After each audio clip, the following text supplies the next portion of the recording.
दोस्तों, जब से फार्म्स बिल पास हुए हैं तब से ये शोर मच चुका है और इसके लिए लगातार प्रोटेस्ट हो रहा है कि मिनिमम सपोर्ट प्राइस को मैंडेटरी बनाया जाए।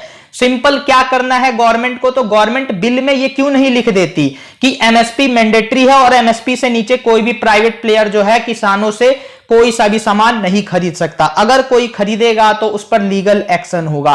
सिर्फ इतना लिख दे और सारा ये बवाल खत्म हो जाएगा। लेकिन दोस्तों, मैं आपको बताना चाहता हूं कि ये इतना सिंपल है नहीं। अपने इस लेक्चर में मैं आपको लॉजिकल रीजनिंग के थ्रू ये प्रूफ करके दिखाऊंगा कि मिनिमम सपोर्ट प्राइस जो है एक बैड आइडिया है फार्मर्स और एग्रीकल्चर के लिए और गवर्नमेंट चाहकर भी इसको मैंडेटरी नहीं बना सकती। तो इसके पीछे क्या रीजन है सबको हम डिटेल में समझेंगे, लेकिन उसे समझने से पहले आपको दोस्तों यह समझना होगा कि मैं मिनिमम सपोर्ट प्राइस के खिलाफ नहीं हूं।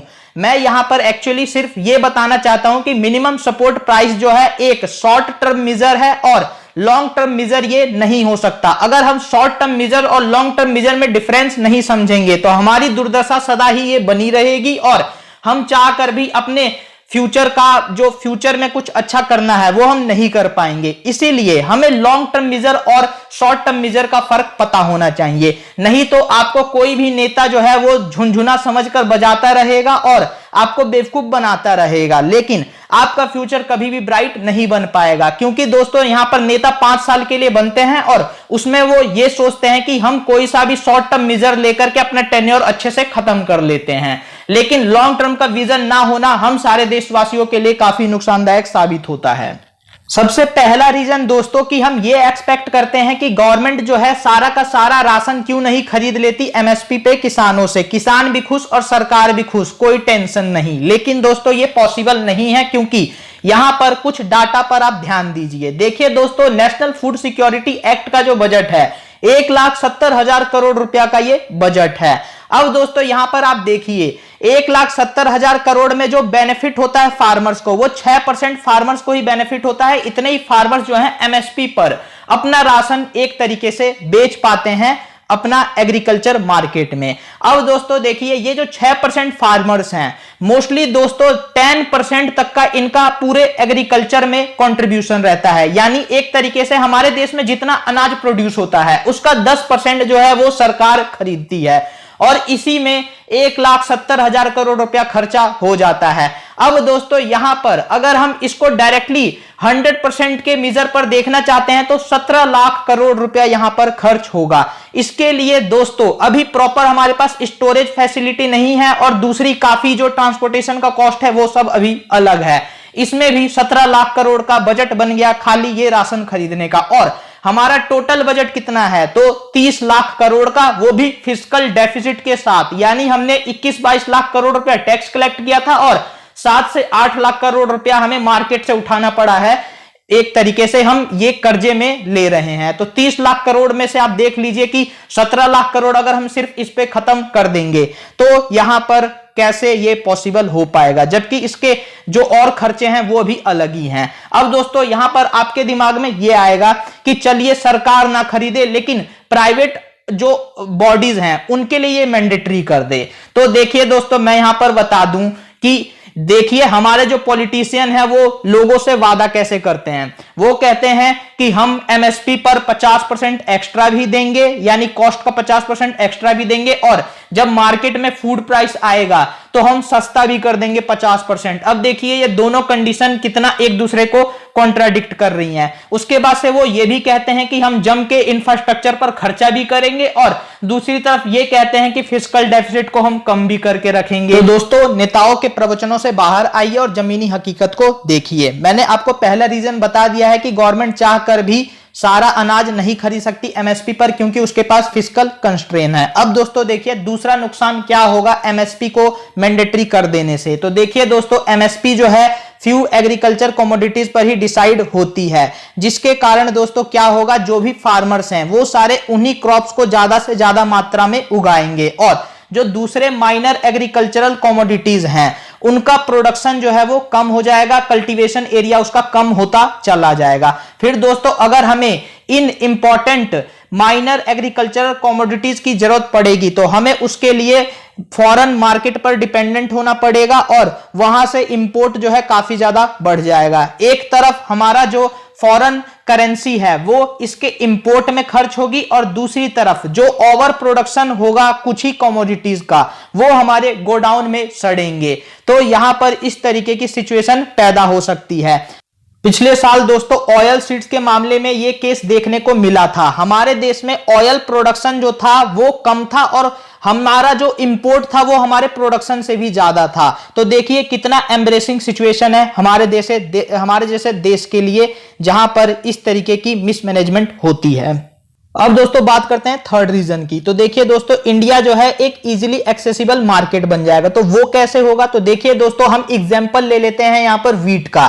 तो ग्लोबल प्राइस जो है वीट का दोस्तों वो 1200 रुपीज पर क्विंटल है, लेकिन एमएसपी जो देती है गवर्नमेंट वो तकरीबन आप मान लीजिए 1950 रुपए है, तो आप 2000 रुपए मान लीजिए। 2000 रुपए एक्चुअली एमएसपी प्राइस है इसका, जो कि ग्लोबल प्राइस से ऑलरेडी काफी ज्यादा है। अब दोस्तों देखिए यहां पर अगर गवर्नमेंट इसको एमएसपी को ज्यादा मैंडेटरी करेगी या और ज्यादा बढ़ाएगी, तो जितने भी वीट कंज्यूमिंग इंडस्ट्रीज हैं वो एक्चुअली ग्लोबल सप्लायर की तरफ देखेंगे और उसका इंपोर्ट करेंगे।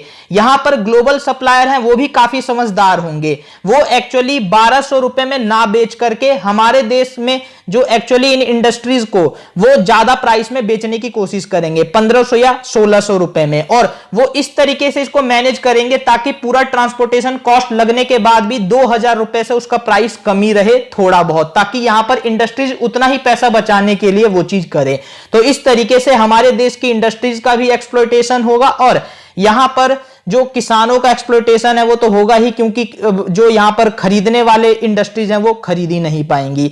यहां पर वीट कंज्यूमिंग इंडस्ट्री के तौर पर दोस्तों आप काफी सारी इंडस्ट्रीज देख सकते हैं। मैदा इसी से बनता है, सूजी बनती है, पास्ता बनता है और भी बिस्कुट बनते हैं, काफी सारे प्रोडक्ट बनते हैं गेहूं से। तो ये पूरी ओवरऑल इंडस्ट्री क्या होगी, धीरे धीरे इनमें ताले लग सकते हैं और इससे कई लाख लोग बेरोजगार हो जाएंगे। और दोस्तों यहां पर इन सारी चीजों की अगर सप्लाई कम हो जाएगी तो हमारी जो अर्बन पॉपुलेशन है उस पर भी काफी ज्यादा नुकसान होगा। उसको न्यूट्रिशियस फूड जो एक्चुअली में प्रोसेसिंग करने के बाद इसमें कुछ इंपॉर्टेंट फोर्टिफिकेशन किया जाता है, यानी न्यूट्रिएंट्स ऐड किए जाते हैं, उसकी भी एक तरीके से सप्लाई कम हो जाएगी, फैसिलिटी खत्म हो जाएगी। तो काफी सारे लोग यहां पर बेरोजगार भी होंगे और काफी सारी कंपनियों पर ताला भी लगेगा और अर्बन पॉपुलेशन को भी दिक्कत होगी।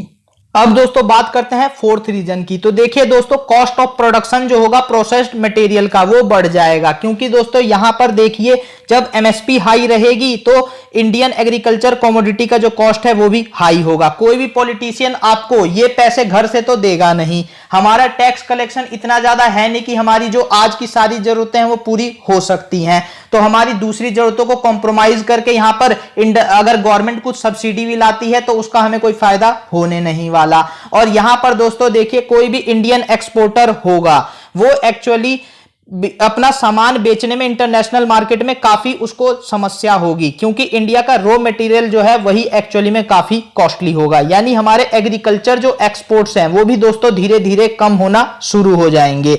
और दोस्तों यहां पर देखिए हमारे देश में जो इंडस्ट्रीज हैं एक्चुअली में वो आएंगी ही नहीं और यहां पर कोई एक्स्ट्रा इन्वेस्टमेंट करेंगे ही नहीं, जिससे हमारा एक्सपोर्ट डेस्टिनेशन बनने का सपना है वो भी कॉम्प्रोमाइज होगा। हमारे दोस्तों खुद जो इंडियन इन्वेस्टर है वो भी एक्चुअली में किसी और देश में जाकर ये अपना काम शुरू कर देंगे। तो आप देख सकते हैं एक तो फॉरेन इन्वेस्टमेंट भी ठप होगा और जो इंडियन इन्वेस्टमेंट है वो भी बाहर चला जाएगा। तो ये ओवरऑल देश के हित में नहीं होगा। अब दोस्तों बात करते हैं फिफ्थ रीजन की। तो देखिए दोस्तों यहां पर आपको ये लगेगा कि अभी तक मैं सिर्फ इंडस्ट्रीज की बात कर रहा हूं और गवर्नमेंट की बात कर रहा हूं, लेकिन यहां पर किसानों की बात तो मैं कर नहीं रहा, यानी मैं एंटी फार्मर हो गया, आपको ऐसा लग रहा होगा। लेकिन दोस्तों देखिए एमएसपी को मैंडेटरी करना खुद किसान के भी हित में नहीं है। किसानों को यह बात पता नहीं है, इसीलिए शायद वो वैसा कर रहे हैं, यानी प्रोटेस्ट कर रहे हैं। लेकिन दोस्तों मैं आपको यहां पर बताना चाहता हूं कि आपको तो समझदार बनना है, आपको तो एडमिनिस्ट्रेशन में जाना है, आपको आपकी जो थिंकिंग होनी चाहिए वो फार विजन की होनी चाहिए। तो देखिए दोस्तों यहां पर ये एमएसपी जो है खुद किसानों के लिए किस तरीके से नुकसानदायक है। तो देखिए दोस्तों इससे जो सीड के कॉस्ट हैं वो बढ़ सकते हैं फ्यूचर में काफी ज्यादा। और यहां पर दोस्तों देखिए एक्चुअली में क्या होता है, जो सीड कंपनीज है वो किसानों में अपने जो सीड होती है बांटते समय उनसे ये कहती है कि हम आपको बायबैक गारंटी देते हैं। बायबैक गारंटी हो गया कि जब आप फसल काट लीजिएगा तो दोबारा से हमें कुछ एक्चुअली में सीड वापस बेच दीजिएगा, क्योंकि उत्तम क्वालिटी के बीज होते हैं वो, तो हमें वापस बेच दीजिएगा। और वो उसको कहते हैं प्रीमियम प्राइस पे हम आपसे खरीदेंगे, यानी कि एमएसपी से थोड़ा ज्यादा पर हम आपसे खरीदेंगे, वो होता है प्रीमियम प्राइस। लेकिन दोस्तों यही सीड जब दोबारा सीड कंपनी खरीदती हैं और दोबारा जब ये डीलर को देती हैं तो डीलर के लिए भी कुछ एक्स्ट्रा मार्जिन उसमें ऐड कर देती है, यानी दोबारा जब सीड मार्केट में आते हैं तो उसमें डीलर का भी कमीशन ऐड हो जाता है प्रीमियम प्राइस के साथ, यानी वो पहले से कॉस्टली हो जाता है। और दोबारा जब कोई फार्मर जाएगा मार्केट में उस बीज को खरीदने तो दोबारा से वो एक्चुअली में कॉस्टली हो जाएगा। अब दोस्तों देखिए, एमएसपी एक बार हमने हाई कर दी 50% बढ़ाकर, यानी हमने एक तरीके से एमएसपी पहले बढ़ा दी, लेकिन 2 या 3 साल में दोबारा से बीज काफी कॉस्टली हो जाएगा और दोबारा से ये जो फार्मर्स हैं दोबारा से सड़कों पर आएंगे और कहेंगे कि हमारा एमएसपी फिर से गवर्नमेंट बढ़ाए। यानी दोस्तों अब आप यहां पर देखिए, एमएसपी की डिमांड एक बार पूरी करने के बाद और इतना कुछ सहने के बाद भी दोबारा से जो सवाल खड़ा होगा वो यही होगा कि फिर से एमएसपी को बढ़ाया जाए। अब दोस्तों दोबारा क्या करेगी सरकारें? क्या वो दोबारा इसके लिए तैयार हो पाएंगी? यानी पूरी की पूरी इकोनॉमी जो है बर्बाद हो सकती है खाली एमएसपी को मैंडेटरी कर देने से। इस इशू को आप सीरियसनेस के साथ सोचिए। आपकी इंडस्ट्रीज चली जाएंगी, गवर्नमेंट के पास कोई और काम कराने के लिए पैसा नहीं बचेगा और उसके बाद फिर फार्मर जो है एक तरीके से विशियस साइकिल में फंस के दोबारा हाई एमएसपी की डिमांड करेंगे और आपके पास उस समय करने के लिए कुछ नहीं रहेगा। अब दोस्तों बात करते हैं 6th रीजन की। तो देखिए दोस्तों, इससे हमारे एग्रीकल्चर प्रोड्यूस का जो एक्सपोर्ट है वो कम हो जाएगा। आपको लगेगा कि कॉस्ट ऑफ प्रोडक्शन बढ़ने के कारण होगा, लेकिन दोस्तों ऐसा नहीं है। इसका एक दूसरा कारण भी है, वो भी कारण है लेकिन दूसरा कारण है। देखिए दोस्तों, एक तो हाई प्रोडक्शन होगा हमारे देश में किसी चीज का और उस पे एमएसपी मिलेगी तो एक्चुअली में सब यहीं पर बेचना पसंद करेंगे और कॉस्ट ऑफ प्रोडक्शन तो बढ़ ही जाएगा। तो इससे दोस्तों जो हमारे कॉम्पिटिटर होंगे वो हमारे मार्केट को कैप्चर कर लेंगे। एक तो कारण ये है हमारा, और इसका आप एग्जांपल ले सकते हैं बासमती राइस से। दुनिया भर का बासमती राइस 70% इंडिया में पैदा होता है और 30% पाकिस्तान में। पाकिस्तान भी एक तरीके से इसको एक्सपोर्ट करके काफी ज्यादा कमाता है और इंडिया भी कमाता है। लेकिन इंडिया का अगर राइस जो है पाकिस्तान से महंगा हो जाए काफी ज्यादा तो हम एक तरीके से इंटरनेशनल मार्केट में बासमती राइस का जो मार्केट है वो गवा बैठेंगे।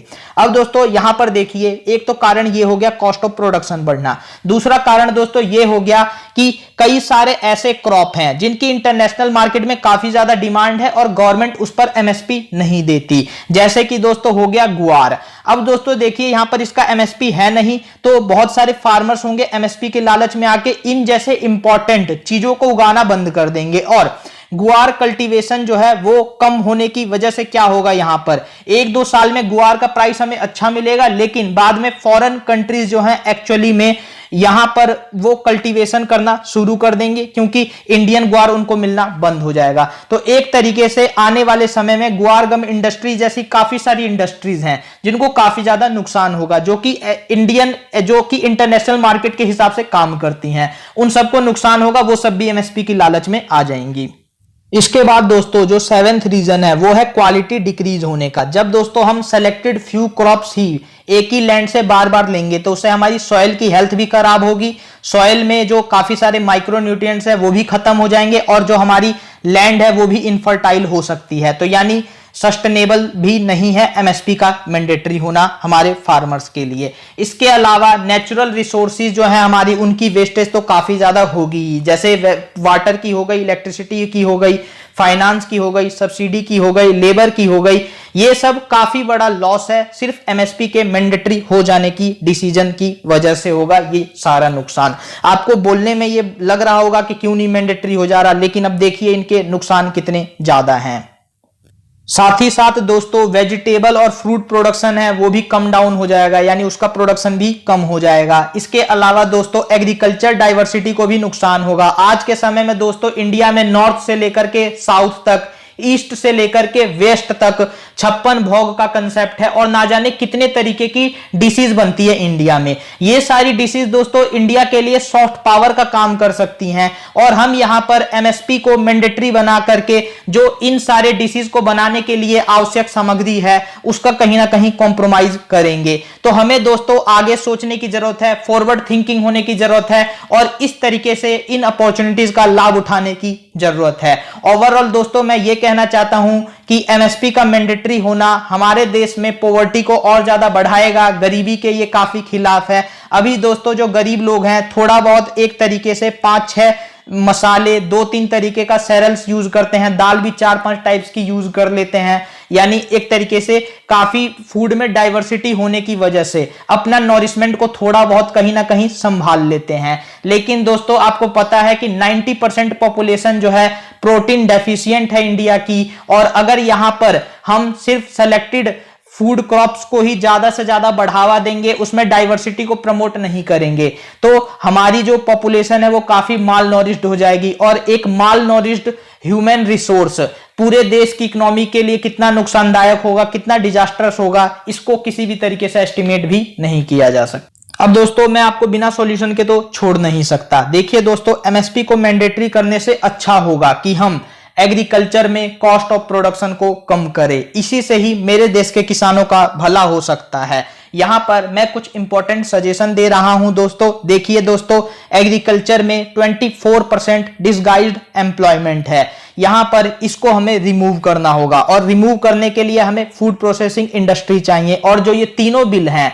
ये फूड प्रोसेसिंग इंडस्ट्री को काफी ज्यादा प्रमोट करने वाले हैं। तो ओवरऑल दोस्तों जो ये 3 बिल हैं वो किसी तरीके की समस्या नहीं, एक्चुअली में समस्या का समाधान है। इसके अलावा दोस्तों एग्रीकल्चर का मैकेनाइजेशन किया जाए, इसके लिए फार्मर्स को सब्सिडी प्रोवाइड की जाए और जो मशीन्स हैं वो दोस्तों छोटे खेतों के हिसाब से बनाया जाए और उस पर गवर्नमेंट ज्यादा से ज्यादा सब्सिडी प्रोवाइड करे, क्योंकि दोस्तों हमारे देश में 85% जो फार्मर्स हैं वो स्मॉल लैंड के ऑनर हैं। अगर उनको सस्ती मशीन मिल जाएगी, छोटी मशीन मिल जाएगी जिससे वो अपना काम काफी तेजी से कर पाए, तो कॉस्ट ऑफ प्रोडक्शन काफी कम हो सकता है। और इसके दोस्तों हमारे देश में काफी ज्यादा समाधान हैं और गवर्नमेंट इसको जल्द से जल्द इंप्लीमेंट करे। साथ ही साथ दोस्तों जीरो बजट नेचुरल फार्मिंग में दोस्तों काफी पेस्टिसाइड और इंसेक्टिसाइड का बिना इस्तेमाल किए अच्छा प्रोड्यूस पैदा किया जा सकता है, तो गवर्नमेंट इसको प्रमोट करे। इसके अलावा दोस्तों हाइड्रोजेल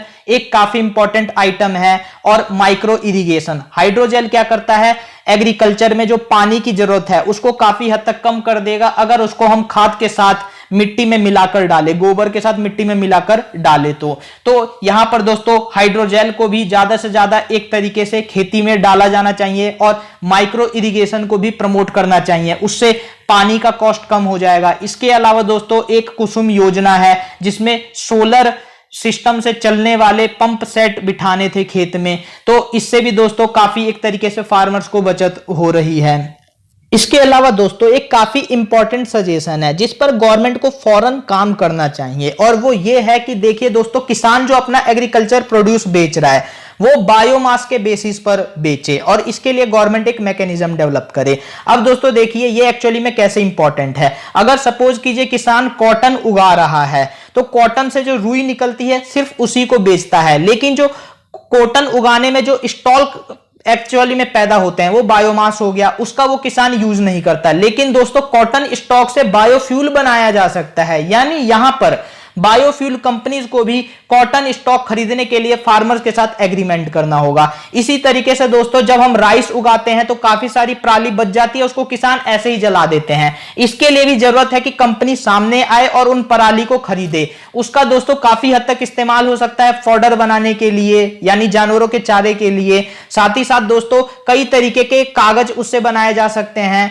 और यहां पर कागज बनाने के साथ साथ कई तरीके के प्लेट कप्स जो बनते हैं वो भी बनाए जा सकते हैं। और इसी तरीके से दोस्तों हर एग्रीकल्चर प्रोड्यूस जो भी किसान करता है उसमें काफी ज्यादा बायोमास क्रिएट होता है, उसका बायोफ्यूल बायोगैस बनाने के लिए भी उसको बेचा जा सकता है या फिर दूसरे कई इंपॉर्टेंट आइटम्स बनाने के लिए उसका इस्तेमाल हो सकता है, जो कि एक्चुअली हमारे देश में नहीं हो रहा। यहां पर गवर्नमेंट को इस पर भी काम करने की जरूरत है और उन सारे बायोमास को भी किसान को बेचने का एक तरीके से प्रॉपर मौका मिले, इसकी व्यवस्था करने की जरूरत है। अब दोस्तों एक और इंपॉर्टेंट बात कहना चाहता हूं मैं आपको कि एमएसपी पॉलिसी तो एक तरीके से शॉर्ट टर्म मेजर है, लेकिन ये जब तक रहे तब तक हमें इसको रैशनलाइज करने की जरूरत है। देखिए दोस्तों, जो भी स्टेट है इंडिया में, वहां पर हर एक क्रॉप को प्रोड्यूस करने का जो कॉस्ट ऑफ प्रोडक्शन आता है वो सेम नहीं होता, हर स्टेट में अलग अलग होता है। तो सारे देश के लिए एक सिंगल एमएसपी क्यों है? यहां पर दोस्तों मैं ये कहना चाहता हूं कि स्टेट वाइज गवर्नमेंट को एमएसपी डिक्लेयर करना चाहिए, ना कि एक नेशनल लेवल पर सिंगल एमएसपी। अगर यहां पर गवर्नमेंट ऐसा करती है तो जहां पर कॉस्ट ऑफ प्रोडक्शन थोड़ा एक्चुअली में कम है वहां पर थोड़ा हाई एमएसपी दे, और जहां पर एक्चुअली में कॉस्ट ऑफ प्रोडक्शन ज्यादा है वहां पर गवर्नमेंट उस चीज के लिए एमएसपी ही डिक्लेयर ना करे। इससे उस स्टेट के रिसोर्सेज पर कोई एक्स्ट्रा बर्डन नहीं पड़ेगा और जहां पर सुइटेबली इसको उगाया जा सकता है वहां के किसान ज्यादा कमा पाएंगे। तो इससे भी एग्रीकल्चर इनकम को काफी ज्यादा बूस्ट किया जा सकता है। इसके अलावा दोस्तों जो फार्म के लैंड रिकॉर्ड्स हैं उनको ज्यादा से ज्यादा डिजिटाइज बनाने की जरूरत है, और यहां पर जो भी एक्चुअली में डिजिटाइज बनाने से फायदा काफी ज्यादा होंगे इसको हम एक्चुअली में समझ सकते हैं। इसको मैं आपको किसी दूसरे वीडियो में समझाऊंगा, और अभी तो हमें इन 3 फार्म बिल पर काफी ज्यादा बात करनी है, तो इसको फिर कभी और डिस्कस करेंगे।